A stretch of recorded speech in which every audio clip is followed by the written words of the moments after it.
কঠীয়াৰ বয়সটোৰ প্ৰতি আমি যথেষ্ট নজৰ দিব লাগিব যে 25ৰ পৰা 30 দিনীয়া কঠীয়া ৰোৱক মানে 1 কেজি চাউল উৎপাদন কৰিবৰ কাৰণে 3000 লিটাৰ পানী লাগে ধান খেতি এটা বৰ বিপদজনক খেতি মালচিং কোৱাৰ লগে লগে দুটা মালচিঙৰ কথা আছে প্লাষ্টিক মালচিং এইটো অলপ মাটিক অন্যায় কৰিব পাৰে কৃষি আৰু জলসিঞ্চন এই দুটা প্ৰথম কথা হ'ল যে সুসংহত হ'ব লাগিব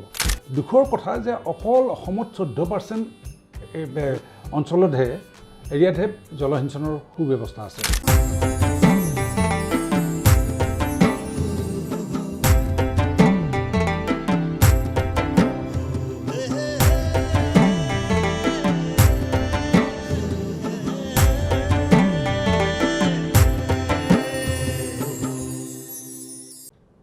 নমস্কাৰ অংকুৰিত অসমৰ কৃষি জ্ঞান অনুষ্ঠানত মই মৌচম হাজৰিকাই আপোনালোকক স্বাগতম জনাইছোঁ আজি আমাৰ ষ্টুডিঅ'ত উপস্থিত আছে অসমৰ এজন অভিজ্ঞ কৃষি বিশেষজ্ঞ অৱসৰী উপকৃষি সঞ্চালক খগেন্দ্ৰ শৰ্মা নমস্কাৰ শৰ্মা ডাঙৰীয়াক আমি আজি মাতি আনিছোঁ এটা বিশেষ বিষয়ৰ আলোচনা কৰিবলৈ দৰ্শকসকল আপোনালোকে জানে যে দেখিছে যে খেতি কৰি থাকোঁতে আমাৰ প্ৰকৃতিয়ে আহুকালৰ সৃষ্টি কৰি আছে প্ৰকৃতিৰ বিভিন্ন আগৰ যিটো ৰূপ যেন সলনি হৈছে কেতিয়াবা যেতিয়া বৰষুণ লাগে বৰষুণ নাহে আৰু যেতিয়া খৰাং লাগে তেতিয়া বৰষুণ আহে আমাৰ আগৰ যি পৰম্পৰাগত কৃষি সেই কৃষিত যেন বা আমাৰ যিটো সূচী আমি কোন মাহত কি খেতি কৰিম এনেকুৱা ধৰণৰ কথাবিলাক ভাবি পেলাই আমি যেতিয়া আমাৰ পুৰণা অভিজ্ঞতাৰে খেতি কৰিবলৈ যাওঁ তেতিয়া দেখা যায় যে বতৰে যেন আহুকালৰ সৃষ্টি কৰে গতিকে এই বতৰ পৰিৱৰ্তনে কৰা যিটো প্ৰত্যাহ্বান সেই প্ৰত্যাহ্বানক আমি নেওচি কেনেকৈ কৃষিত আমি ভালকৈ আগবাঢ়িব পাৰোঁ সেই বিষয়ে আলোচনা কৰিবলৈ আমাৰ শৰ্মা ডাঙৰীয়াক আমি মাতি আনিছোঁ শৰ্মা ডাঙৰীয়া আপুনি প্ৰত্যাহ্বানটোৰ বিষয়ে চমুকৈ কওক নমস্কাৰ অসমৰ সমগ্ৰ কৃষি ব্যৱস্থাটো বৰষুণ নিৰ্ভৰশীল আমি সকলোৱে জানো কথাটো এতিয়া এই যিটো ক্লাইমেট চেঞ্জ বুলি কৈছোঁ জলবায়ু পৰিৱৰ্তন এই জলবায়ু পৰিৱৰ্তনৰ ফলত আপুনি উল্লেখ কৰিছে কেতিয়াবা অতিবৃষ্টি কেতিয়াবা অনাবৃষ্টি কেতিয়াবা খৰাং কেতিয়াবা বানপানী খহনীয়া বিভিন্ন ধৰণৰ সমস্যাৰ সন্মুখীন হ'বলগীয়া হয় কৃষকসকল আৰু আজিৰ এই সময়ত যদি আমি ভালকৈ বিশ্লেষণ কৰোঁ দেখা পাওঁ এই যিটো ক্লাইমেট চেঞ্জ জলবায়ু পৰিৱৰ্তন এইটো হ'ল আমাৰ খেতিয়কসকলৰ কাৰণে আটাইতকৈ ডাঙৰ প্ৰত্যাহ্বান আটাইতকৈ ডাঙৰ চেলেঞ্জ এতিয়া আপুনি ঠিক উল্লেখ কৰিছে যে আমি আগতে যি ধৰণে খেতি কৰিছিলোঁ সেই ধৰণে খেতি কৰি থাকিলে এই জলবায়ু পৰিৱৰ্তনৰ লগত খাপ নাখাব গতিকে আমি এটা জলবায়ুৰ লগত খাপ খোৱা কৃষি ব্যৱস্থা এটা খেতিয়কসকলৰ মাজত জনপ্ৰিয় কৰি ল'বলগীয়া হৈছে এই সম্পৰ্কে যথেষ্ট ধৰণৰ চিন্তা চৰ্চা বৈজ্ঞানিক গৱেষণা এইবিলাক হৈ আছে প্ৰজেক্টো চলি আছে ইক্ৰা বুলি এটা আমাৰ অসম কৃষি বিশ্ববিদ্যালয় ICRA প্ৰজেক্ট এটা কৰি আছে আমাৰ climate smart agriculture climate resilient agriculture এনেকুৱা ধৰণৰ বিভিন্ন ধৰণৰ মেছেজ লৈ ক্লাইমেট এডাপ্টেড ভিলেজ এনেকুৱা বিভিন্ন ধৰণৰ আমাৰ প্ৰগ্ৰাম চৰকাৰীভাৱেও ঘোষিত হৈ আছে কিন্তু খেতিয়কে যিহেতু বৰষুণৰ ওপৰত নিৰ্ভৰ কৰিয়ে খেতি কৰিব আমি এইবাৰ যদি লক্ষ্য কৰোঁ মাৰ্চ মাহৰ 12 তাৰিখৰ পৰা বৰষুণ আৰম্ভ হ'ল কিন্তু বৰষুণৰ এইটো হৈছে কি ইনডিস্ক্ৰিমিনেট মানে কেতিয়া হয় মানে ঠিক সময়মতে হোৱা নাই যেতিয়া লাগে তেতিয়া হোৱা নাই কেতিয়াবা বানপানী হৈছে কেতিয়াবা খৰাং হৈছে এতিয়াও কোনোবা জিলাত যদি বানপানী হৈছে বহুত কেইখন জিলাত হয়তো খৰাং হৈ আছে তেনেকুৱা অৱস্থাত খেতিয়কসকলে কি কৰিব তেওঁলোকেতো বৰষুণ চাইহে কঠীয়া পাৰিব আমাৰ পেকেজ অফ প্ৰেক্টিছ মতে কঠীয়া নাপাৰে আমাৰ আগতে এটা সময় আছিল যে অম্বুবাচীৰ ঠিক আগে পিছে কঠীয়া পাৰে মানুহে কিন্তু এতিয়া মাৰ্চ মাহত যেতিয়া তেওঁলোকে বৰষুণ পালে এপ্ৰিল মাহত কঠীয়া পাৰি দিলে কঠীয়াৰ বয়স সদায় 25ৰ পৰা 30 দিনত ৰুব লাগিব কিন্তু আমি যদি আকৌ ৰখি থাকোঁ বৰষুণ নহ'ল বৰষুণ আহিলে ৰুম তেনেকৈ নহ'ব সেইকাৰণে ক্লাইমেট স্মাৰ্ট টেকন'লজি বুলি যিটো কৈছোঁ যে জলবায়ুৰ লগত খাপ খোৱা কৃষি কৌশল এইকেইটা আমি অতি জনপ্ৰিয় কৰি তুলিব লাগিব আৰু সেই সম্পৰ্কে আপুনি আজি যিটো বিষয় বাছি লৈছে ধন্যবাদ জনাইছোঁ খেতিয়কসকলৰ কাৰণে এই মুহূৰ্তত অতিকৈ প্ৰয়োজনীয় কথা এতিয়া শৰ্মা ডাঙৰীয়া আপুনি ধুনীয়াকৈ সমস্যাটোৰ পটভূমিটো ক'লে এতিয়া আপুনি যিটো ক'লে যে ধৰক এতিয়া খেতিয়কৰ কোনকেইটা দিশত এতিয়া আগবাঢ়িব লাগিব ধৰক বতৰে যিহেতু তেওঁলোকক কোনো ইংগিত নিদিয়ে। হঠাৎ আমি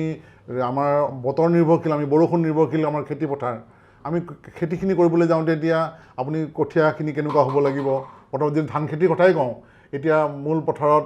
খেতি কৰিবলৈ কি আগবাঢ়িব লাগিব বা কেনেকুৱা ধৰণৰ সমস্যা হ'ব পাৰে, আপুনি যদি উদাহৰণ দি কয়। না ঠিকেই। এতিয়া সেইকাৰণে আমি যিটো কৈছোঁ যে ক্লাইমেট স্মাৰ্ট এগ্ৰিকালচাৰ, ইয়াতে কথাটো আহিছে যে আমি কঠীয়াৰ যদি বুঢ়া কঠীয়া ৰোওঁ তেতিয়াহ'লে উৎপাদন কমি যাব। যদি বানপানী বা খৰাঙৰ লগত খাপ নোখোৱা এটা জাত কৰোঁ তেতিয়াহ'লে উৎপাদন কমিব। গতিকে আমাৰ মূল লক্ষ্য হ'ব যে উৎপাদন আমি নকমাকৈ কেনেকৈ ৰাখিম। সেইটো কৰিবৰ কাৰণে আমি কিছুমান নিৰ্দিষ্ট জাতৰ কথা আহিছে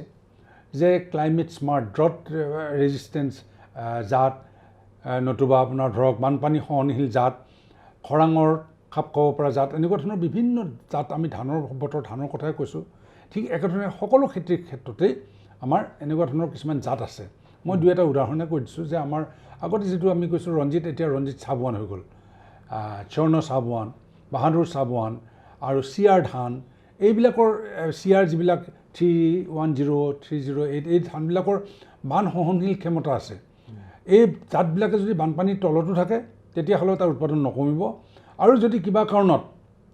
বানপানী নহয়, খৰাঙো হয়, তেতিয়াও উৎপাদন নকমে বা তাৰ সময়মতে উৎপাদন হ'ব। কিন্তু কঠীয়াৰ বয়সটোৰ প্ৰতি আমি যথেষ্ট নজৰ দিব লাগিব যে 25ৰ পৰা 30 দিনীয়া কঠীয়া ৰোৱক। যদি ৰুব নোৱাৰে তেতিয়াহ'লে আমাৰ গাঁৱত যিটো কথা কয় পালেং কৰি থয় যে ৰুই থৈ দিয়ক ঘন ঘনকৈ, তাৰপিছত বতৰ অহাৰ লগে লগে লগাব।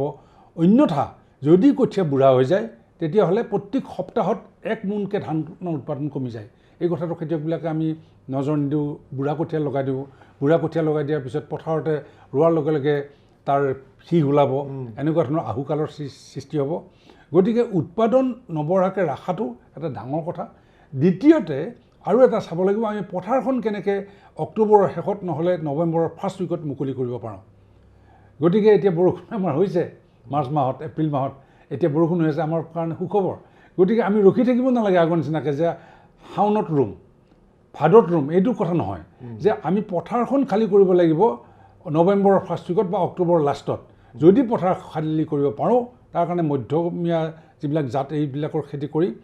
আমি দ্বিতীয়টো ৰবি শস্যৰ খেতি তাতে যি নকৰোঁ, আমি শাক পাচলিৰ খেতি কৰোঁ নে সৰিয়হৰ খেতি কৰোঁ নে মাকৈ খেতি কৰোঁ, এইটো পিছৰ কথা,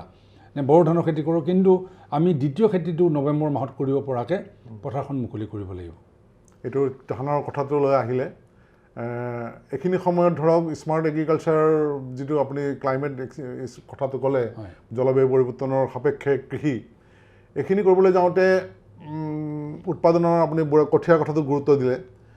আৰু ধৰক অন্য দিশত সাৰ প্ৰয়োগ বা কীটনাশক বেমাৰ আজাৰৰ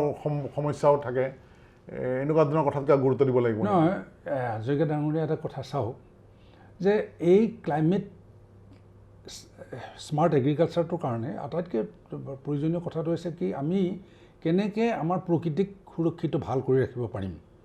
এইটো কৰিবৰ কাৰণে অকল উৎপাদনটো এটা ফেক্টৰ, কিন্তু আমি জলবায়ুৰ যিটো প্ৰাকৃতিক পৰিৱেশৰ কাৰণে কি ধৰণে আমি কণ্ট্ৰিবিউট কৰিব পাৰিম, যিটো এগ্ৰ' ইক'লজি বুলি কোৱা হৈছে। গোটেই এগ্ৰিকালচাৰ ছিষ্টেমটো হ'ব লাগিব বহনক্ষম, মানে ছাষ্টেইনেবল ডেভেলপমেণ্ট হ'ব লাগিব। আমি যি ধৰণৰ এগ্ৰিকালচাৰ এতিয়া হাতত লৈছোঁ, এইটো যদি ছাষ্টেইনেবল নহয়, আমাৰ father of agriculture doctor Swaminathan ছাৰে কৈছিলে কথাটো যে গ্ৰীণ ৰিভলিউশ্যন হৈছে, কিন্তু এইটো এভাৰগ্ৰীণ ৰিভলিউশ্যন নহ'ল, ছাষ্টেইনেবল নহ'ল।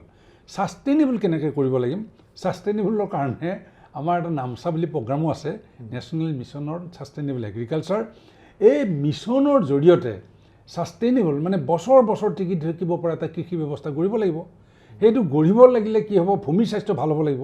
ভূমিৰ স্বাস্থ্য ভাল হ'ব লাগিলে তাত যদি আমি কেমিকেল এগ্ৰিকালচাৰ কৰিব যাওঁ, হয়তো আমি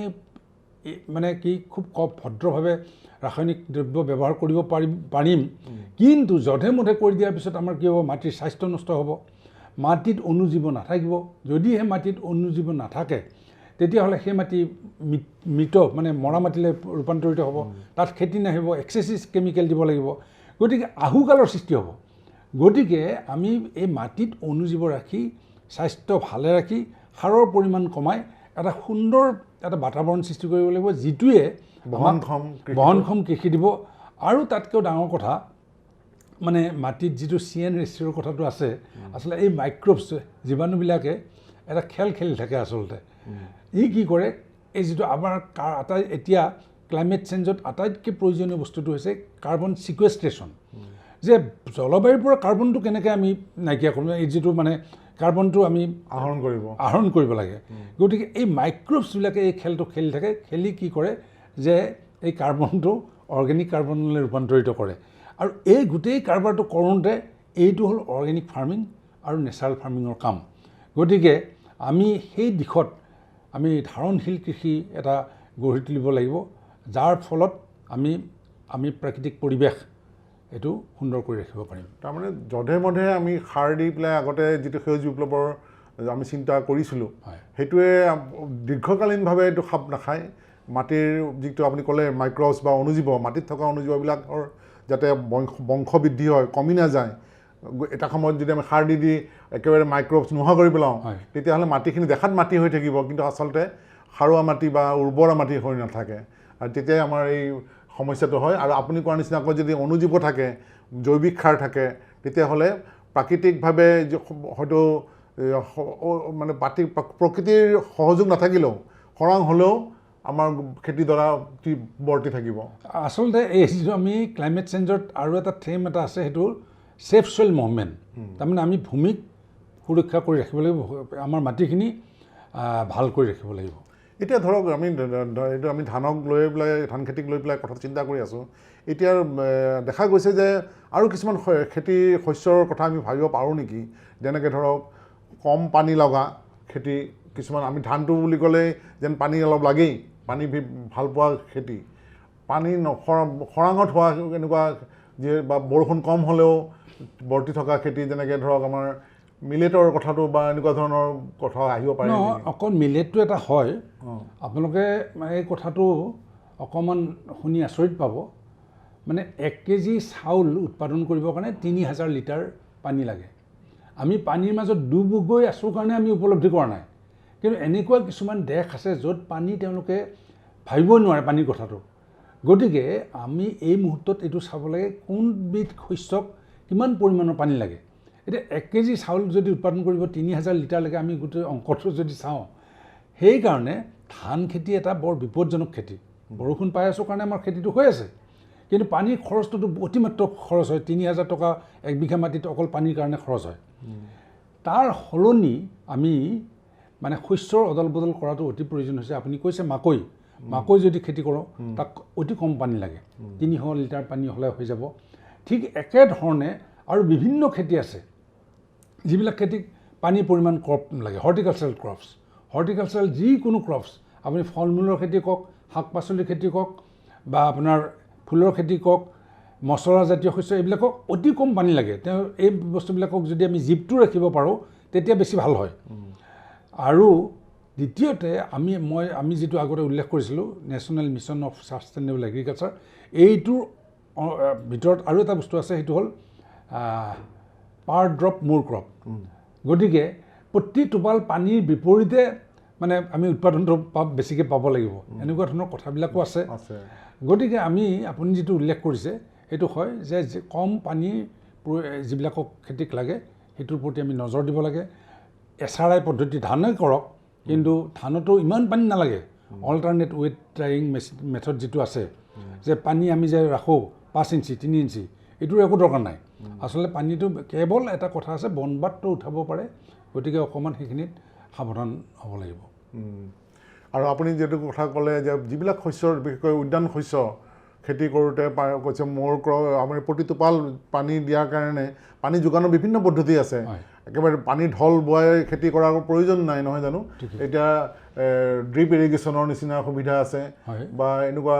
অন্য ধৰণৰ সুবিধা এই বিষয়ে খেতিয়কসকলে ল'ব পাৰিব নহয় এইটো এতিয়া ধৰক এইটো আমাৰ যিটো মাইক্ৰ' ইৰিগেশ্যন স্প্ৰিংকলাৰ ড্ৰিপ এইবিলাকত মানে পানীৰ অপচয়টো নহয় গতিকে মানুহে আমি যদিও পানী পাই আছোঁ পানীটো একেবাৰে বিনা পইচাত পাইছোঁ কাৰণে অফুৰন্ত দিছোঁ এনেকুৱা নহয় প্ৰত্যেক গছকো লিমিটেড পানী লাগে আৰু এইটো আমি যিটো মাইক্ৰ' ইৰিগেশ্যনৰ কৈছোঁ স্প্ৰিংকলাৰ ইৰিগেশ্যন বা ড্ৰিপ ইৰিগেশ্যন সেইটোৰ উপৰিও আৰু এটা বস্তু চাব লাগে সেইটো হ'ল কি আমি মালচিং যিটো মালচিং কোৱাৰ লগে লগে দুটা মালচিঙৰ কথা আছে, প্লাষ্টিক মালচিং, এইটো অলপ মাটিক অন্যায় কৰিব পাৰে। তাৰ সলনি আমি জৈৱিক মালচিং যিটো আমাৰ খেৰ, নৰা, তুঁহ বা এইবিলাক পেলনীয়া জাবৰ জোঁথৰেৰে আমি যদি মাটিৰ উপৰিভাগক ঢাকি ৰাখিব পৰা যায়, তেতিয়াহ'লে তাতে পানী জমা হৈ থাকিব। যদি গোবৰ বেছি থাকে, শুকান গোবৰ য'ত থাকিব তাত পানী ধৰণ ক্ষমতাটো বেছি থাকিব, গতিকে সেই মাটি জীপাল হৈ থাকিব, তাত অনুজীৱ থাকিব, এনেকুৱা ধৰণৰ পৰিৱেশ এটা গঢ়িব লাগিব। গতিকে সেই পৰিৱেশটো আমি খেতিয়কসকলে মন কৰিলে নিশ্চয় পাৰিব। হয়তো খুব বহল ক্ষেত্ৰত এইটো কৰিবলৈ অলপ অসুবিধাও হ'ব পাৰে, কিন্তু আমি পৰ্যায়ক্ৰমে হয়তো আমি আগবাঢ়ি যাব লাগিব, নহয় জানো? আৰু আপুনি ধৰক